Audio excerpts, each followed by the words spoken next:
Aluma Capital, altyd aan die groei. Welkom terug by die Groot Ontbyt. Dit is tyd vir volgens krantbesprekings en Sharon Kanel sluit by ons aan. Goeiemôre Shar. Môre julle. Môre.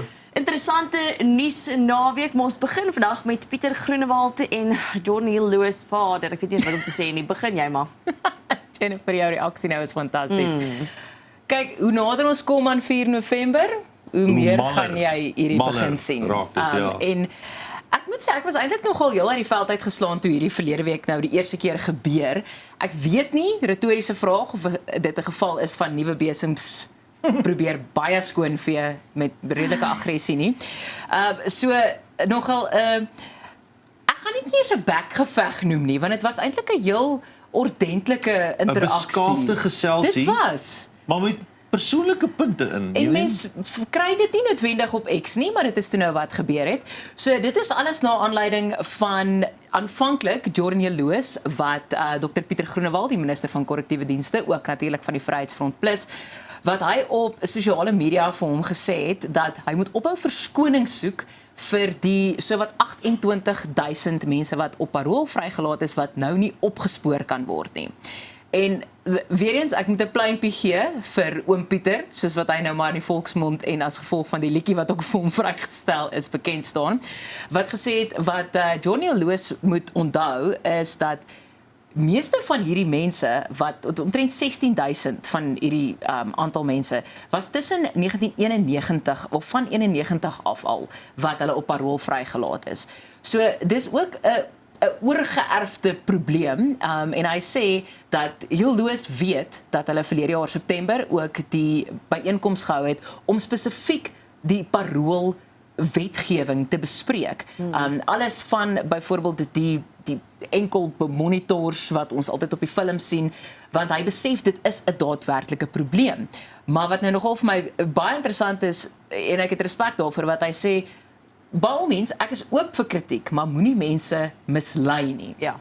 So, nogal 'n heel beskaafde interaksie. Ja, dat nie beskiklik 28,000 mense vrygelaat op parol hierdie laaste 2 jaar sedert hy oorgeneem het. En hy maak die vergelyking met die onwettige immigrante dan. Ja, en ons weet ook die pak aansoeke wat op sy tafel gelê het toe hy oorgeneem het as minister van korrektiewe dienste, waarvan hy ook 'n hele klomp teruggetrek het met ernstige geweldsmisdade. Ja. En hierdie is eintlik ook net 'n druppel in die emmer, ook nogal interessante interaksies tussen veral die Vryheidsfront Plus en die DA onlangs.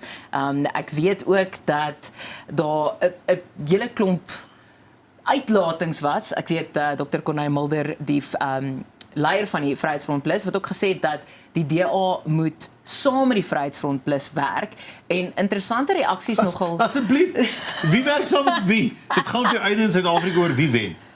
Maar ek moet vir jou sê ook nogal Ons kan verloor, maar solank die partye wen. ja, interessante reaksies van beide Willie Spies, die burgemeesterskandidaat vir die Vryheidsfront Plus in Tshwane, sowel as Silje Brink vir die DA, wat Silje gesê het dat hy het nog altyd baie lekker saam met die Vryheidsfront Plus gewerk, in sy termyn saam met Granny Tennyson ook, en Willie Spies wat ook dan gesê het, maar weer is baie begaafde, maar met 'n redelike politieke steekie ook, gesê het dat Heel Lewis wat byvoorbeeld gesê het, as daar DA burgemeesters in die Kurleni, in Johannesburg en in Tshwane is wat die paaie kan regmaak, dan kan ons hulle sê dan het hulle die pad reguit in die geboue toe.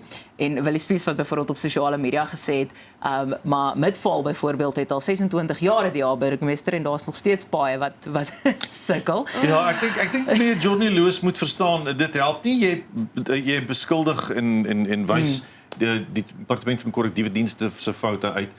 As daar iets is soos die minister van landbou wat 'n DA lid is, wat 'n absolute gemors op hierdie stadium maak van landbou nie. So, dis my persoonlike opinie. Dis 'n verskriklike tamaletjie tans, en soos ek sê, ek stel dit regtig net retories, want ek dink spesifiek met 'n splinternuwe federale leierskap en dan nou ook partyleierskap, so hoe nader ons aan die munisipale verkiesings kom, ek dink enige partyleier moet baie versigtig wees, want ons weet ook dat gemeenskappe is ook redelik keelvol vir partye wat eerder foute uitwys as oplossings bring. Ja, ek stem saam. Dis nog altyd wie jy sê. Dit raak deel van die oplossing. Ja. Absoluut. Hoor jy, as ons praat van oplossings veral vir die SABC. Daar's baie mense wat besluit hulle gaan nou nie TV-lisensies betaal nie. Natuurlik is dit teen die wet. Betaal jou TV-lisensie want dit is die regte ding om te doen. Maar that being said, TV-lisensies is nie genoeg om die SABC se boot te hou nie. Maar hulle het ook nie 'n plan B nie. Die openbare uitsaaier julle is in 'n massiewe stuk tomatiestraat op hierdie stadium, want ek dink die probleem is hulle probeer nou al vir jare. Hierdie is nie 'n nuwe gesprek nie. Dis ook nie die eerste keer wat iemand op hierdie bank sit en hierdie gesprek het nie. Want die SABC is besig om te skarrel om 'n befondsingsmodel bymekaar te kry. Want op die einde van die dag, die mandaat van die openbare uitsaaier is om in te lig en om mense op te voed en dan ook te vermaak in al 12 amptelike tale. Dis 'n duur speletjie. Ja. Maar ek weet nie of julle kan onthou nie, voormalige minister van kommunikasie Mondli Gugubele, wat in 2023 se kant was daar 'n wetsontwerp wat voorgelê is dat daar 3 jaar sou wees wat die minister van kommunikasie en dan nou die minister van finansies saam moes werk om 'n befondsingsmodel uit te werk om die SABC aan die gang te hou. Dis teruggetrek na die regering van nasionale eenheid ingekom het. So wat Solly Malatsi, die huidige minister van kommunikasie, toe gedoen het, is hy kry toe 'n eksterne maatskappy. Want een van die voorstelle wat die publiek nogal redelik warm onder die kraag gemaak het, is dat ons 'n addisionele koste sal betaal almal, of jy nou 'n TV-stel by jou huis het of nie. En dit sou die konsep van 'n TV-lisensie vir 'n individu wat dan nou registreer daarvoor vervang. Wat interessant is Malatsi sê hy sal onomwonde sonder enige twyfel sê dat die regering van nasionale eenheid wel nie hierdie model ondersteun nie. Hulle moes in Februarie, dit was al 'n uitgestelde datum, moes hulle en hierdie eksterne maatskappy 'n plan voorlê en hulle het blykbaar, maar al hierdie gesprekke is agtertoe deure tans in die parlement. So Malatsi kan nog nie vir ons sê wat die plan is nie. Kommer weer eens terug by die munisipale verkiesings. Die SAIK se aansoek om befondsing om hierdie verkiesings te dek is van die hand gewys deur minister Gonongwana in die begrotingsrede. En hy het ook baie duidelik gesê, en daarvoor het ek respek, geen reddingsboeie meer vir staatsentiteite nie. So, ek weet nie julle hoe lank ons openbare uitsaaier nog op sy voete kan staan nie. Kyk, ek moet nou eerlik wees, al sê vir my ek's môre die uitvoerende hoof van die SAIK, gaan ek wil nie die job hê. nee dan. Jy kan my nie betaal. Nee, okay, goed. Nog vir ons lekker geld mors en net betalings maak, maar ons voed niemand op nie.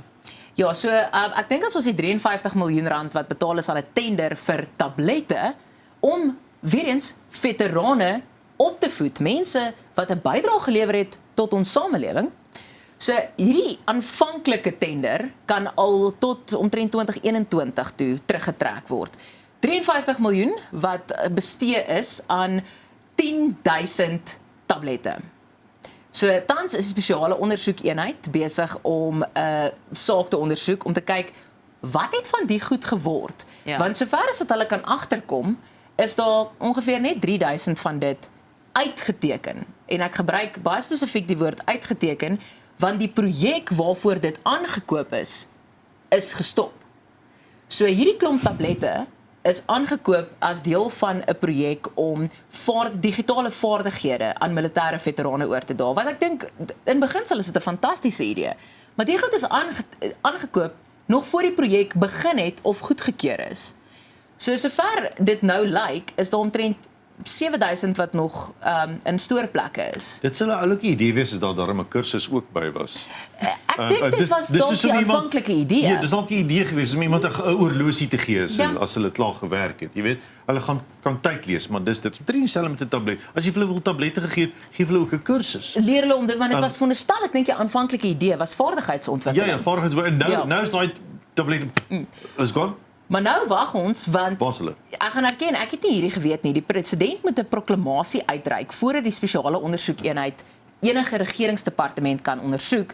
En die departement van militêre veterane is, en kyk ons weet ons gunsteling minister Motshega is nogal heel voor in die koor in terme hiervan. Daar's omtrent 6 sake wat lê en wag om geproklameer te word wat die spesiale ondersoekeenheid in hierdie departement moet ondersoek. Kyk, niks verbaas my as dit kom by die weermag of militêre veterane en Of by geldmors nie. NG Week na week sit ons hier en ons praat oor hoe geld gemors word in daai departemente. Ek kan nie dit verstaan Ons nie. weermag sukkel om effektief funksioneel te bly, maar daar's geld gemors op allerlei vlakke. Presies. Ja. Dan, ons bietjie praat oor verkeersreëls in Kaapstad. Hulle sê nou hulle kan jou kar skud as jy wat is die voorwaardes? So daar's 'n hele klomp van hulle. Kyk, ons, ek gebruik nou dis nie ons in jou pond nie. Ek weet ons as 'n Suid-Afrikaanse gemeenskap hou nogal daarvan om Facebook plasings ook te lees van wat is my regte as 'n motoris? Wanneer mag hulle my aftrek? Wanneer mag hulle surprise, nie die kap nie. Ja, wanneer mag hulle my in daai kombietjie invat en sê ek moet my boete betaal? Jy weet, daai tipe goed, hoor ek, na bewering. So die stad Kaapstad het nou baie strenger verkeersreëls ingestel wat vir die metropolisie meer autoriteit gee. En ek moet sê op papier stem ek saam, want hulle sê dat die hoeveelheid ongelukke, mense wat dronk bestuur, karre wat onpaadwaardig is 'n daadwerklike probleem. So hulle mag nou in die Kaap jou kar skud. As jy met 'n onpaadwaardige voertuig byvoorbeeld ry, as jy by die geel lyn verbygaan. So dinge so ek wil nie die woord eenvoudig gebruik nie. Maar goed wat ons elke dag sien. Welkom in Gauteng.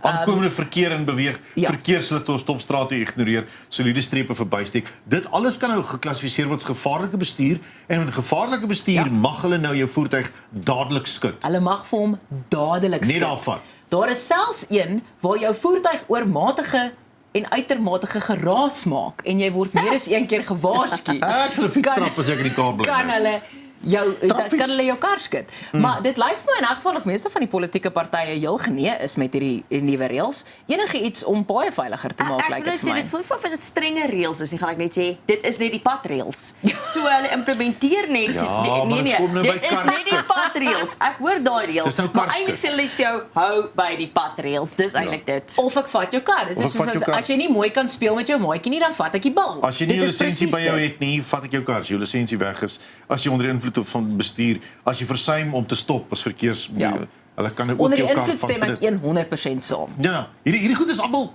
'n goeie beginsel. Padreëls. Dit gaan nou net oor die implementering daarvan. Padreëls. Jennifer, was daar nie 'n kaartjie of wat altyd die padreëls kom leer het by die kleuterskole nie? Jy kan nou daar sê. Dis nie vir mense wat moet stap vir die pad. Jennifer, jy kan daai oorneem. Sharnike, baie dankie vir die saamgesels vanoggend. Dankie julle. Dit is Sharnike, ons is nou weer terug. Aluma Capital, altyd aan die groei.